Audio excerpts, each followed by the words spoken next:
Hello class, welcome to Erudite School of Learning.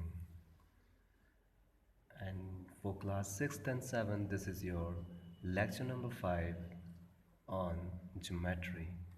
Okay, in our last class, we have discussed ask yourself. Okay, so today we start a fresh topic called polygon. Okay, हम सीखेंगे polygon किसको कहते हैं. ठीक है, सबसे पहले basic definition polygon की पढ़ते हैं that what is it. Okay, so basically polygon is a closed figure. ठीक है, सबसे पहले कंडीशन क्या है पॉलीगॉन होने के लिए, वो कैसा फिगर होना चाहिए, क्लोज्ड, ओपन नहीं होना चाहिए. हम ओपन और क्लोज्ड फिगर ऑलरेडी पढ़ चुके हैं. ठीक है, तो सबसे पहली कंडीशन है वो क्लोज्ड होना चाहिए.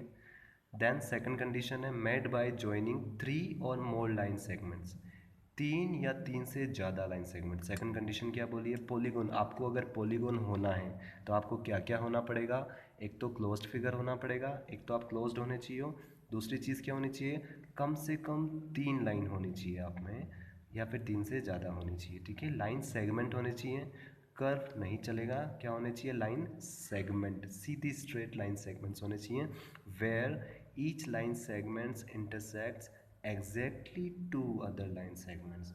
और इसमें एक और कंडीशन क्या जोड़ी है इसने, कि जो एक लाइन सेगमेंट होगा वो एग्जैक्टली मतलब केवल और केवल 2 को ही इंटरसेक्ट करेगा.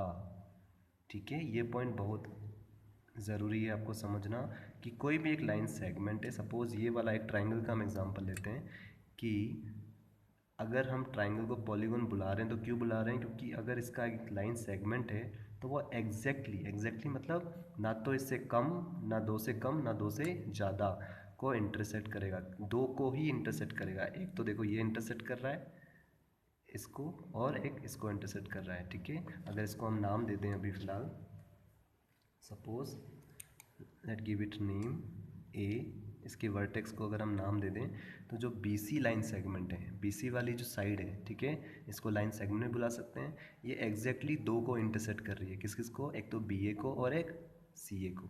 ठीक है, तो ये सारी कंडीशंस अगर मीट हो रही हैं तो हम ऐसे फिगर्स को क्या बोलते हैं, पॉलीगॉन बोलते हैं. ठीक है, पहली कंडीशन क्या थी, क्लोज्ड होना चाहिए. दूसरी कंडीशन क्या थी, 3, कम से कम 3 या 3 से ज़्यादा लाइन होनी चाहिए, कर्व नहीं होना चाहिए. और एक और कंडीशन क्या थी कि हर एक लाइन सेगमेंट जो है वो एग्जैक्टली ना 2 से कम ना 2 से ज़्यादा, 2 को इंटरसेक्ट करना चाहिए. BC BA और CA को इंटरसेक्ट कर रहा है, जो AC है वो किसको इंटरसेक्ट कर रहा है, 2 को, BC और AB को. और जो AB है वो कौन 2 को इंटरसेक्ट कर रहा है, BC को इंटरसेक्ट कर रहा है और AC को. ठीक है, तो ना तो ये 2 से कम को इंटरसेक्ट कर रहे हैं, ना 2 से ज़्यादा को इंटरसेक्ट कर रहे हैं.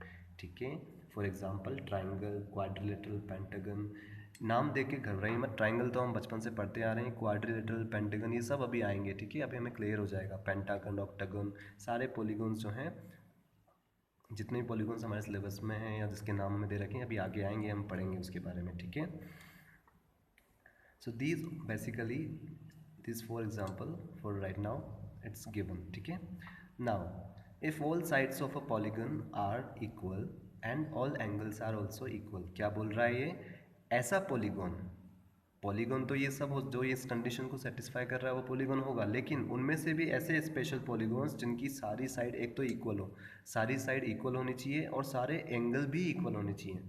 तो ऐसे पॉलीगॉन को हम क्या बुलाते हैं, रेगुलर पॉलीगॉन. ठीक है, इसका बहुत अच्छा एग्जाम्पल और सिंपल सा एग्जाम्पल है इक्विलेटरल ट्राइंगल. ठीक है, जिसको नहीं पता है इक्विलेटरल ट्राइंगल वो अभी सीख जाएंगे. इसने क्या कंडीशन बताई, ऐसा पॉलीगॉन, हमने ये तो सीख गए कि ट्राइंगल एक पॉलीगॉन होता है. ठीक है, तो ठीक है भाई, ट्राइंगल पहले पॉलीगॉन हो गया, लेकिन रेगुलर पॉलीगॉन उसको बुलाएं हम तो उसके लिए क्या कंडीशन होनी चाहिए, एक तो उसकी साइड सारी इक्वल होनी चाहिए. ठीक है, तो हमने एक इक्विलेटरल ट्राइंगल ले लिया. इक्विलेटरल ट्राइंगल क्या होता है, जिसकी सारी साइड्स इक्वल हो. साइड्स इक्वल हो उसको हम मैक्स में कैसे बताते हैं, यहाँ पे जैसे एक लाइन खींच दी, जैसे मैंने यहाँ पे 2 मार्क कर रखे ना, ऐसे 2 मार्क, तो इसका मतलब है तीनों साइड इक्वल है. अगर मैं यहाँ तीनों जगह एक मार्क करता तो भी इसका मतलब ये होता कि ये वाली साइड्स इक्वल है. ठीक है, तो ये एक इक्विलेटरल ट्राइंगल का एग्जांपल है जिसमें सारी साइड्स इक्वल हैं. और जनरल नॉलेज के अभी आगे आएगा, लेकिन अभी मैं आपको एडवांस में बता देता हूँ कि इक्विलेटरल ट्राइंगल क्या होते हैं, सारे एंगल इक्वल होते हैं. और हमेशा कोई भी ट्राइंगल हो उसकी एक प्रॉपर्टी होती है कि सारे एंगल का सम कितना आता है, टोटल 180 डिग्री। इससे ना तो कम आता है ना ज़्यादा आता है। तो क्योंकि हमें 180 डिग्री को तीन इक्वल पार्ट्स में डिवाइड करना है, तो हर एक एंगल को कितना मिलेगा, 60 60 60। क्योंकि आप 60 को 3 बार प्लस करोगे तो हमें क्या मिलेगा, 180, क्योंकि टोटल सम क्या होता है एंगल का, 180। ये हम आगे पढ़ेंगे, पर अभी फ़िलहाल हमें ये जानना है कि ऐसा पॉलीगॉन जिसकी सारी साइड इक्वल हो और सारे एंगल इक्वल हो, सारे एंगल इक्वल हो, ऐसे पॉलीगॉन को हम क्या बोलते हैं, रेगुलर पॉलीगॉन। तो इक्विलैटरल ट्राइंगल भी एक एग्जांपल है किसका, रेगुलर पॉलीगॉन का। ठीक है, okay. Now moving on to the next page.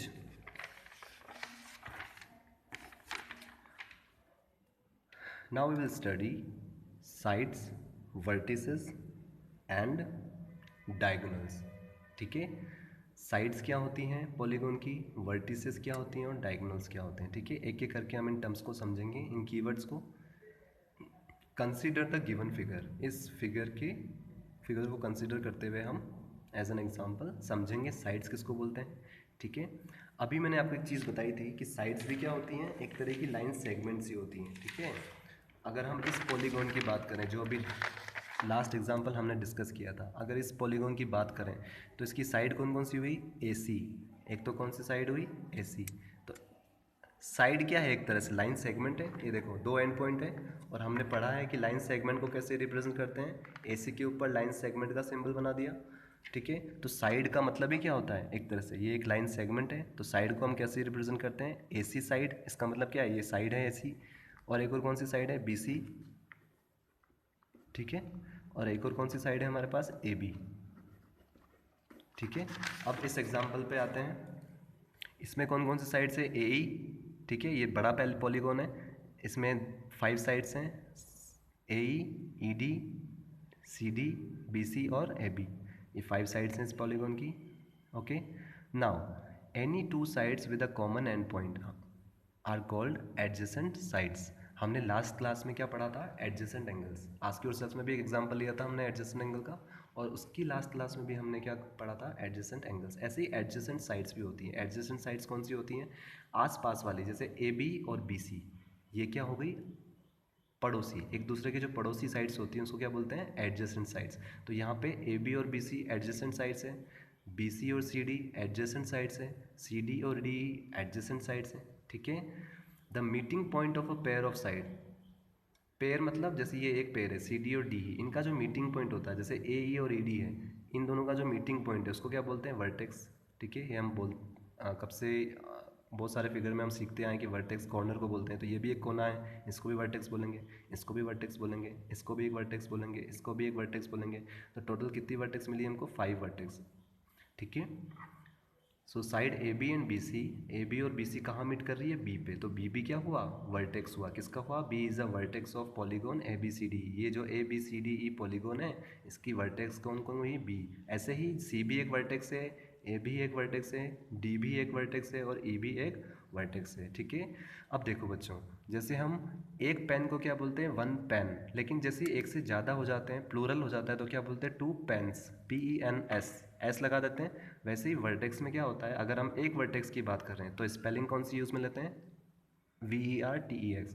लेकिन एक से ज़्यादा होते ही, प्लूरल होते ही, हम क्या वर्ड यूज़ करते हैं, स्पेलिंग में थोड़ा ऑल्टर कर देते हैं। क्या कर देते हैं, VERTICES, वर्टिसेस। ठीक है, तो एक से ज़्यादा होती है तो हम वर्टिसेस बुलाते हैं, एक से ज़्यादा कोने होंगे तो क्या बुलाएंगे, वर्टिसेस, और केवल एक होगा तो क्या बुलाएंगे, वर्टेक्स। ठीक है, नाउ अगर हम एक ही की बात करेंगे तो वर्टेक्स बुलाएंगे। ठीक है, now the end points of the same side are called adjacent vertices. मतलब आसपास वाली जो होंगी, जैसे E की एडजेसेंट वर्टिसेस कौन कौन सी है, एक तो A, सबसे पास वाली वर्टिस कौन सी है, A, और कौन सी है, D। तो E की एडजेसेंट वर्टिसेस कौन कौन सी हुई, A एंड D। ऐसे D के पास वाली कौन कौन सी हुई, E और C के जस्ट पास वाली कौन सी हुई, B और D। बच्चों हम टर्म्स बहुत सारी सीख रहे हैं, एक साथ सीख रहे हैं, है बहुत ईजी। ठीक है, बस आपको नाम पता होने चाहिए, इसलिए बार बार आप इन टर्म्स को रिवाइज करती रहिए। जैसे आपको जो भी कीवर्ड्स दिखते हैं उसको आप अंडरलाइन करते चलिए पेंसिल से। ठीक है, ताकि आप जब भी रिवाइज करें तो आपको पता रहे, अच्छा ये एडजेसेंट मतलब आसपास वाले, D की एडजेसेंट वर्टिसेस कौन सी हुई, E और C। D के पास वाली वर्टिसेस इसकी एडजेसेंट वर्टिसेस होगी, ई के आसपास वाली वर्टिसेस इसकी एडजेसेंट वर्टिसेस होगी, ठीक है, अपने जस्ट पास वाला कोना, ठीक है। So the line joining two non adjacent vertices, अच्छा जो दूर वाली वर्टिसेस, जैसे बी और बी के पास में कौन कौन सी एडजेसेंट वाली, सी वाली और ए वाली, ये तो कौन सी हो गई बी के लिए, बी के लिए एडजेसेंट वर्टिसेस कौन सी हुई, ए वाली और सी वाली। लेकिन नॉन एडजेसेंट कौन सी हुई, नॉन एडजेसेंट मतलब जो उससे दूर है, वो कौन सी हुई, वो हुई डी वाली, ई वाली, बी के रिस्पेक्ट में, ठीक है। तो ऐसी लाइन जो दो नॉन एडजेसेंट वर्टिसेस को मिलाए, ठीक है, जो दो दूर वाली एडजेसेंट वर्टिसेस को मिलाए, नॉन एडजेसेंट वर्टिसेस को मिलाए, उसको हम क्या बोलते हैं, डायगोनल, ठीक है। मतलब बी से एडजेसेंट वाली को छोड़ के बाकी जितनी भी वर्टिसेस हैं उसको अगर इस वर्टिस से हम एक लाइन के थ्रू, एक लाइन सेगमेंट के थ्रू मिलाएं तो उस लाइन सेगमेंट को हम क्या बोलेंगे, डायगोनल बोलेंगे, ठीक है। तो since A and C are non adjacent vertices, so A C is a diagonal, ठीक है। क्योंकि ए और सी, कौन कौन सी, ए और सी, यहाँ पे ए और सी का एग्जांपल दे रखा है, तो आप लोग पेंसिल और स्केल से ए और सी डायगोनल बना लीजिएगा, ठीक है, इस तरह से, ठीक है। तो ए के लिए एडजेसेंट वर्टिसेस कौन कौन सी थी, एडजेसेंट मतलब मेरे जस्ट पड़ोस वाली वर्टेस, मेरे जस्ट पड़ोसी वाला कॉर्नर, तो ए के लिए सबसे पड़ोस वाला कॉर्नर कौन सा है, बी, और सबसे पड़ोस वाला कॉर्नर कौन सा है, ई। तो ये दो इसके पड़ोस में, लेकिन जो दूर है, नॉन एडजेसेंट मतलब जो दूर है, उससे अगर कोई लाइन आपको मिलाए तो उस लाइन को क्या बोलते हैं, डायगोनल बोलते हैं, क्या बोलते हैं, डायगोनल। तो यहाँ पे हम कितने डायगोनल बना सकते हैं, एक तो ये वाला, एक ये वाला, एक और डायगोनल बन सकता है बी और ई के बीच में, एक और डायगोनल बन सकता है ए और डी के बीच में, ठीक है। So this is all for today. Now on our next lecture we will take on triangle. Okay, till then, goodbye.